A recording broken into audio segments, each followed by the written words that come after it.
Let me quickly introduce myself. My name is Selena Pollard, and I am a licensed realtor since 1993, about 30 years. I think Heather and I both have about the same amount of time put into our careers. I am very passionate about what I get to do day to day for my clients, my customers, and helping them realize their real estate goals that are really important to them, and also continually being able to educate clients as well on things that they need to be doing, and in the different facets that they can and will impact their lives. My guest today is Heather Holjevac. Heather, thank you very much for joining us today. And I'd like to take a moment to introduce you and let people know what you bring to the table, which I think is absolutely incredible, because it's kind of a shortfall for me. So I'm happy that you've been able to join us today. So Heather has a passion for helping women navigate life's financial stages, such as retirement, downsizing, suddenly single through divorce or widowhood, caregivers, aging, and illness. Over the past 30 years, Heather has provided thousands of families and professionals in Canada with the education and tools needed to improve their financial literacy. Heather is an author, keynote speaker, financial educator, and a CEO. So thank you for joining us, Heather. Thank you so much. Thank you for inviting me. Absolutely. So that's a pretty long list, and people are saying, how can she do all that? Because she can, because her name is Woman. That's why she can do all of that. Yeah. So I'm very, very honored to know you and be able to work with you. So thank you again, Heather. We're going to jump right in. So recently, we've actually been hearing about the step back culture in the news, most notably and locally, our beloved Dina Pugliese from Breakfast Television. She kind of did that step back thing because she wanted to focus on things that were more important in her life. So as we titled this, Hanging Up Your Briefcase for a Beach Towel, why don't we begin by asking you, Heather, what are some things that need to be taken into consideration when we want to look at hanging up that briefcase? Yeah, and I think that, it's interesting that, while we were talking about doing this session, Dina decided to make that step back. And, I think that as women, we tend to have to work harder than men. And I used to joke with the guys in the office that, I do what your wives do and what you do, because, it doesn't stop. Is when we know it doesn't stop. Sure. And you just have to understand that, the different roles that, people play, and you can't get upset about the fact that that's the way it is. And, I know I've got people, clients that the husbands do all the cooking. Right. So we're changing in what we're,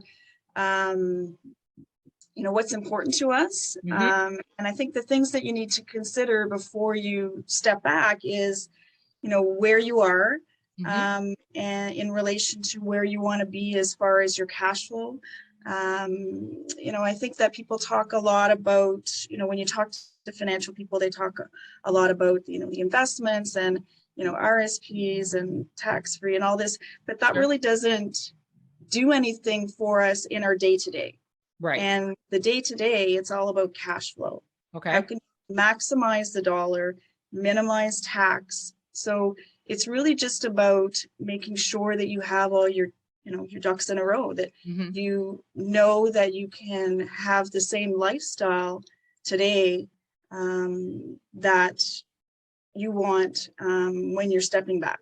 Sure. So it's, making sure all of the components, cash flow, risk management, because that's, risk is insurance. So one thing, to make sure is if something were to happen to you, is your income protected? Is your family protected? Right. Then, looking at the investments. So how can you maximize, the income that you're receiving and minimize tax? And then looking at estate planning, how can you pass that on? So it's, what I do is like the full gamut of that. It's not just one piece. And I think that's a bit of a disconnect in our industry where people are not talking to each other. Right. And people are so confused. And, right.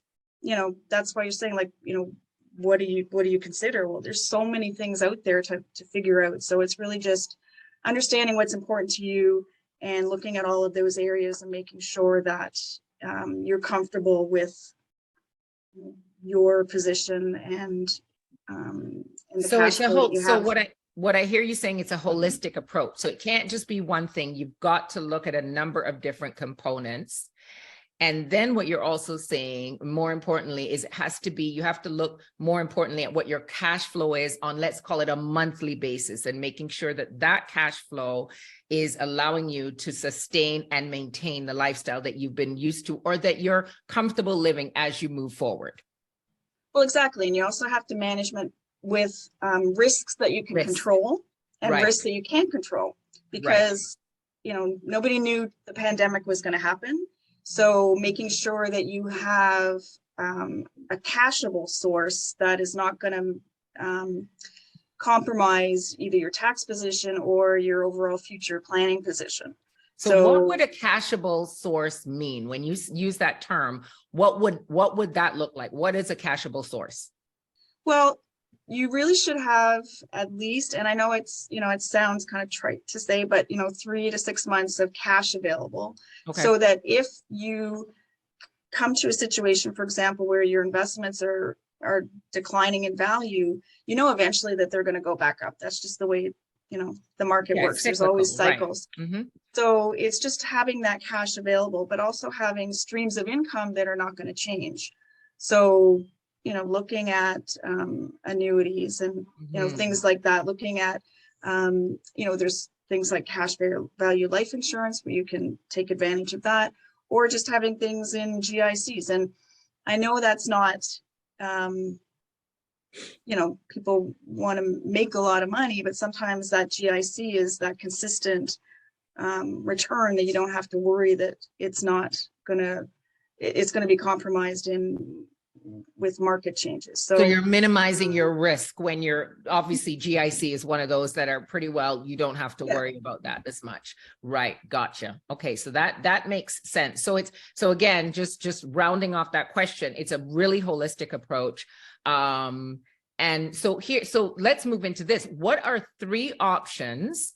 And maybe this ties back into that very easily too, to generate cash flow or income so that someone can retire. What are 3 things that somebody could be looking at doing? Yeah. And so there's obviously, the sources that everyone's entitled to, which is CPP if you've worked. If you haven't, then, that isn't unfortunately available. Old age security, which is available to everyone. And then it's, looking at other sources that you can control or you can't control. So some people may have a pension. Unfortunately, not a lot of people have pensions anymore. So it's really doing your self-funding. So other sources of income, would be from real estate. So if you wanted to buy it, leverage your investment in your principal residence and buy a second property to generate income from that. It could be generating income from insurance, like I mentioned, cash value life insurance. Cash value life insurance. Okay, got it. I'm learning. Yeah. Annuities. And then, people are putting money in RSPs. It makes sense for some people, doesn't make sense for other people. So you have to look at your taxable position now and in the future. Right. And then other government benefits. So, for example, if you're looking to buy real estate, as a first-time home buyer, you could take advantage of the home buyer plan. Right. You've got $35,000 you can put in. That money can get you a tax deduction, and then you can also take it back out as your down payment. Something as well that, it's different stages. People can take advantage of that too. So, for example, I work with a lot of, women that are divorcing. The home buyer plan actually gets reset for you if you are a divorcee. That's recent, isn't it? My girlfriend, that just happened with a friend of mine, and we bought something a couple of years ago, and it reset for her. So is it immediately like upon you being able to prove that you're a divorcee? You can actually do it through the separation process as well. Okay. Because very good. So that's something. Now there's, the other tax-free first-time savings account. Yeah. And unfortunately, it's only 8,000 this year, but eventually it's going to be 40,000. So you actually can double up on that. So 35,000 home buyer, 40,000. So you can use the same dollars in different ways. In different ways. And then, if you're looking to age in place, and if, that's another strategy, there's the multi-generational home renovation tax credit. And that in itself is actually not a tax credit, it's a tax rebate. So you actually get 15% of what you put up to 50,000 back.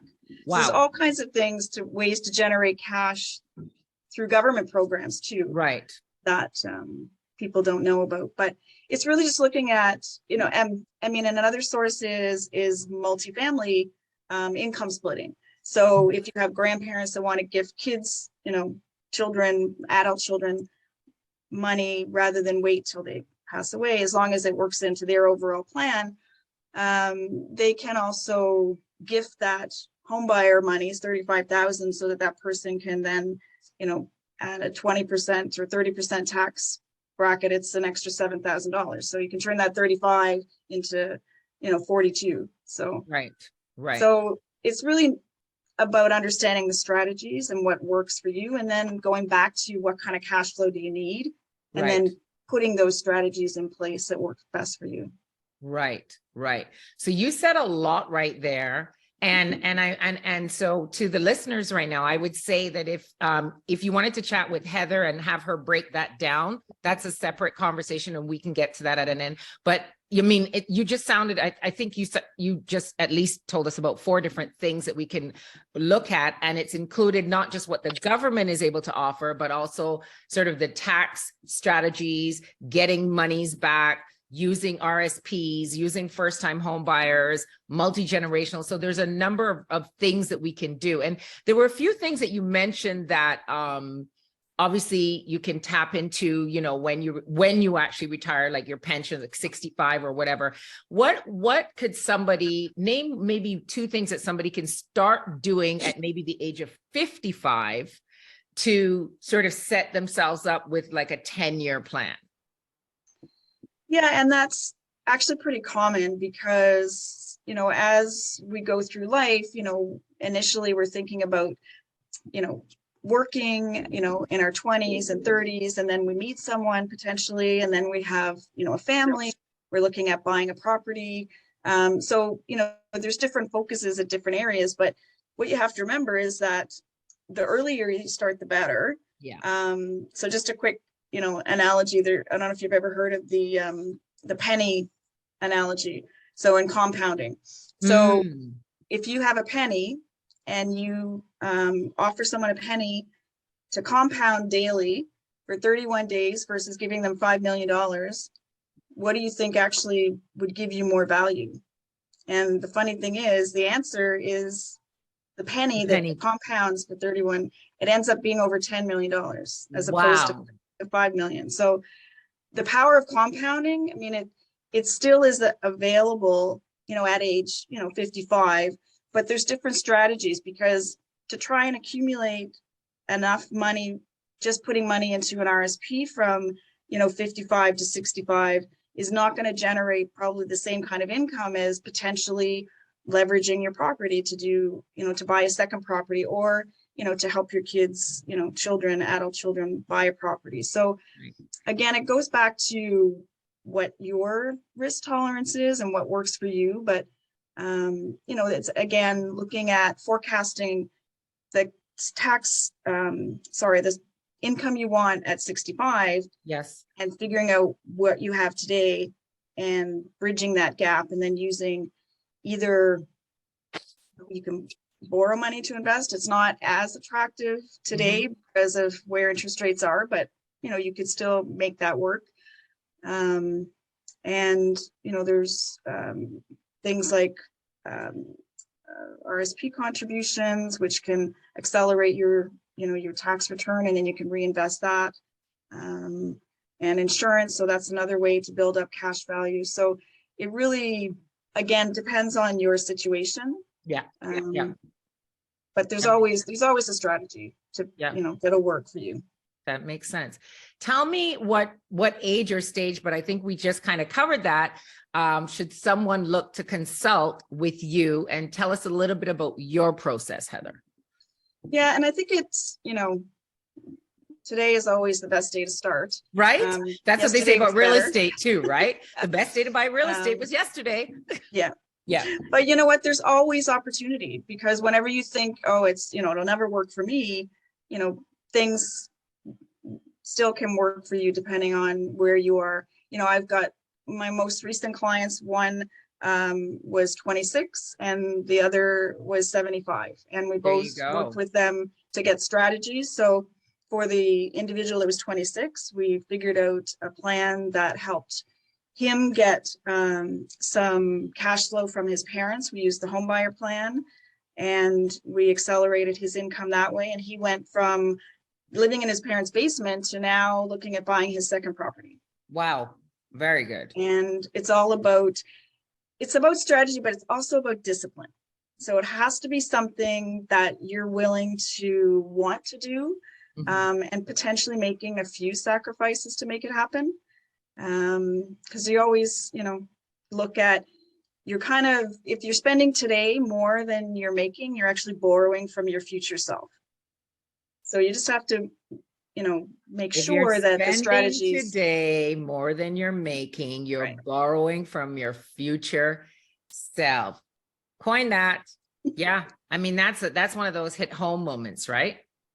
Yeah. So, and with the 75-year-old, basically, unfortunately, her husband passed away, her income, so she lost her CPP-OAS from him, which ended up being, almost $1,500 a month. And that's quite a lot of, cash flow to lose.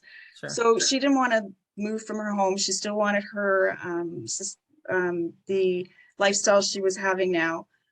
She knew in probably, few years that she may sell her house and go into some sort of seniors residence. But in the meantime, she didn't want to have to leave. So what we did is we did a reverse mortgage to reduce any of the debts that she had, so she didn't have to pay those. So that increased her cash flow by about $1,500. We also took part of that and of equity from her property and bought an annuity, which gave her a guaranteed income of another $1,500 a month. So they basically, now she has an extra $3,000, and we took a little extra so she could take a trip with her grandkids. Oh, lovely. Because at the end of the day, like, these strategies are not for me. They're to make your life and my clients' lives better. Yes. And that's really why I think we do what we do, Selena, is to, we've learned over the years strategies and tools and tips that can help people make their lives better. Yeah. And, people looking at me saying, oh, she's got it all together. Well, you know what? Actually, I came from a divorced family. We were on welfare, but I figured out the things that I needed to do to change my life and make, my life better. And wow. Thank you for sharing that. People need to hear that, right? People need to know that, it's not necessarily that, the money just drops in your lap and then you figure out what to do with it. But as you said, right, you came from, a place where you needed, and you've made yourself, and you've done what you've needed to do to and shifted things around so that it works for you at this point in time. So we've got about 6 minutes left, and I wanted to make sure that I honor staying on time and finishing up around 1:30. So let me ask you, why would someone choose to use your services, Heather, over those of, let's say, an investment advisor? So I am a CFP, so a certified financial planner, but I also am a fee for service planner. So what I do is look at everyone's, overall situation. So look at where you are today, where you want to be, and figure out a strategy to get you there. And what I also, look at is I work with other people. So I actually work with your investment advisor. So an investment advisor is different from a financial planner because you actually, we've talked about real estate, I've talked about annuities, I've talked about, RSPs. So generally you're working with someone that focuses only on one of those pieces. So what I do is I bring it all together, because it doesn't make sense if I'm telling you to do one thing, or an investment advisor is saying to do one thing and the insurance person saying to do something else, and everyone's got their blinders on and nobody is communicating, Right. because that isn't going to help move you forward. It's just going to confuse you. And, you know, at the end of the day, it's working for you. So really, it's all about the overall plan. And, you know, obviously, I know that people want to understand what I do better. So I offer a 30-minute complimentary strategy session. And I'm happy to, you know, for anyone to give me a call. And you can also book it through my Calendly link, which is www.talkwithheatherh.com. I'm typing it into the chat right now. www.talkwithheatherh.com. h.com. So if anybody is interested, I have just put it into the chat. Feel free to copy and paste that. And you'll be able to have a chat with Heather, and she'll meet you where you are, right? Like wherever you are right now in terms of your financial situation and what avenues you have, and sort of help you align. And you will take away from that, I know this to be factual, at least one actionable strategy. Am I correct? 100%. Yeah, I mean, I think that, you know, unfortunately, you know, our industry doesn't do a good job of giving people the ability to ask questions, just to ask questions, because sometimes sometimes even just offering strategies that you never thought about. Like, for example, you know, the home buyer plan, you know, there's, and generational gifting, you know, things that are going to make sense for you. And what makes sense for me does not make sense, you know, for you, and does not make sense for everyone. Right. But it's I just think finding generational gifting is also something that I've just recently been hearing about for the last couple of years, you know, and it came for in my industry, it came up because of how the house prices were just going up and up, and it was not as affordable for adult children to, you know, get a property. And there was a lot of that has been going on over the last couple of years, where it's like they, you know, parents have this home that's already paid off for, now it's time for them to help. So that's kind of the way that we've been seeing it materialize in our industry. So, and I know that it's helped out quite a few people, because now they're able to start building their wealth too, right? So you're having that money work in a different place as well. Right, 100%. And you can set it up either that you just, you know, gift it, or that you gift it and then get some income in return. And, you know, you can set it up as a loan, as a, you know, forgivable on your passing, you know, all of those things. But if you are doing that, and there is spouses involved, you just got to make sure that you get the legal setup. So cohab, and, you know, cohab agreements and repayment agreements and things like that, just so that you also protect yourself. Sure. Yeah, absolutely. And your children. So. Yeah.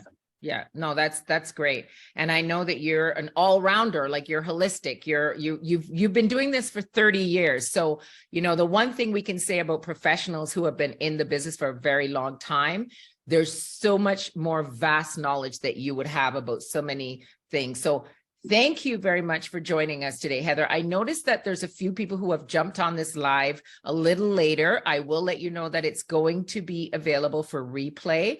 We are happy to answer your questions. As a matter of fact, there's a couple of people on, and I'm wondering if you have any questions, post them in the chat. We're happy to answer them now. I'm just going to toggle back to Facebook to see if there's any questions in there. Well, there's 4 people on Facebook now, which is great, but I don't see any questions. Again, we'll give you guys a minute or so to post some questions in the chat. Heather will be happy to answer those questions. So this is going to be on replay. A couple of things to take away from this educational little session that we put on here. Heather has offered, she has a complimentary service. It's a complimentary consult. And I'm going to look in the chat here, www.talkwithheatherh.com. On there is an appointment Calendly. You can book in a 30-minute strategy session that will be just for you, meet you where you are in terms of where you are financially, figure out how to help you move the ball forward there. We also know that Heather is available after, of course, Heather, Heather at Heather Holjevac, HOLJEVAC.com. She will be available to you via email. And I myself, I am, again, for those who have jumped on late, my name is Selena Pollard. I am your host here. I am a licensed realtor in the GTA. I have been happily serving my clients for 30 years since 1993. And I enjoy providing my clients not just with information about real estate, but about everything to do with real estate, everything to do with also downsizing. I am a downsizing specialist, and this is where Heather and I collaborate, because she does do a lot of work with people who are entering that phase of their life and helping them sort of figure out their finances there. So thank you again, Heather. And thank you. I'm just going to double check, make sure we don't have any questions. We don't have any questions in any chat. Thank you to everybody for joining us today. We appreciate your time. This will be available on a number of different social platforms for a replay. Please feel free to, at that time when you are listening to the replay, ask your questions. I will make sure to have them answered by the professional. And Heather, once again, thank you for spending this time on Saturday afternoon answering some questions and providing us with some education. I really appreciate your time. Thank you so much. I really appreciate it. I just have to say one last thing that, our goal, I think, is to educate and to have, people feel that there's a safe space that they can ask any questions. And that's really my goal is to make sure that, because there's so much going on in the world with, the stock markets and interest rates and housing prices, and people are just so overwhelmed. And just to have a place that they know, my 30-minute strategy session, ask any questions you have. Yes. I'm happy to answer them. It's a safe space. It's not a sell space. May I insert, no question is silly. Right. No question is silly. I like to tell my clients that, because sometimes people are embarrassed to ask what they don't know. No question is silly. So Heather, I know, is quite like me, and she is happy to educate you and bring you along. Thank you again. Absolutely. Thank you. Thank you, everybody, for joining. Have yourself a safe and wonderful weekend, and take care. We are available anytime. Bye for now. Take care. Bye-bye.